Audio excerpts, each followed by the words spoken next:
RCB versus Delhi April 10. గత 4 మ్యాచ్ల్లో లాగానే ఈ మ్యాచ్ లో కూడా 200 రన్స్ కంటే ఎక్కువ చూడొచ్చా లేదా, ఏ టీం గెలవచ్చు అనే విషయాలు ఇప్పుడు చూద్దాం. ఫస్ట్ పిచ్ రిపోర్ట్ విషయానికి వస్తే, ఈ బెంగళూరు పిచ్ వచ్చేసి ఒకప్పుడు బ్యాటింగ్ పిచ్ లాగా ఉండింది, కానీ ఈ మధ్య మాత్రం ఒక డ్రై పిచ్ లాగా చేసేసి స్పిన్ బాగా అనుకూలిస్తుంది. ఫస్ట్ ఇన్నింగ్స్ లో 200 రన్స్ కొట్టడం అంటే చాలా కష్టం. ఎక్కువగా ఇక్కడ సెకండ్ బ్యాటింగ్ టీమ్స్ గెలిచాయి, ఎందుకంటే టార్గెట్ తక్కువ ఉండటం, ఇంకా సెకండ్ ఇన్నింగ్స్ లో మంచు పడడం కూడా జరుగుతుంది. ఇంకా ఈ రోజు ఎవరు గెలవచ్చు అని చూసుకుంటే, ఇద్దరు వైపు కూడా బ్యాటింగ్ అండ్ ఫాస్ట్ బౌలింగ్ చాలా బాగున్నాయి, కానీ స్పిన్ లో మాత్రం ఆర్సీబీ కాస్త వీక్ గా ఉంది. ఎందుకంటే ఈ కృణాల్ పాండ్యా ఇంకా శ్రేయాన్ శర్మ బాల్ అంతగా టర్న్ చేయలేరు, ఫాస్ట్ వేస్తారు. ఈ పిచ్ లో అంత ఫాస్ట్ పనికి రాదు.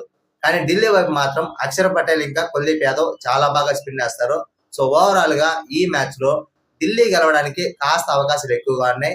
మీరేమనుకుంటున్నారో కూడా కింద కమెంట్స్ చెప్పండి. ఇలాంటి మరిన్ని వీడియోల కోసం వీడియోని లైక్ చేసి సబ్స్క్రైబ్ చేయండి. Thank you for watching.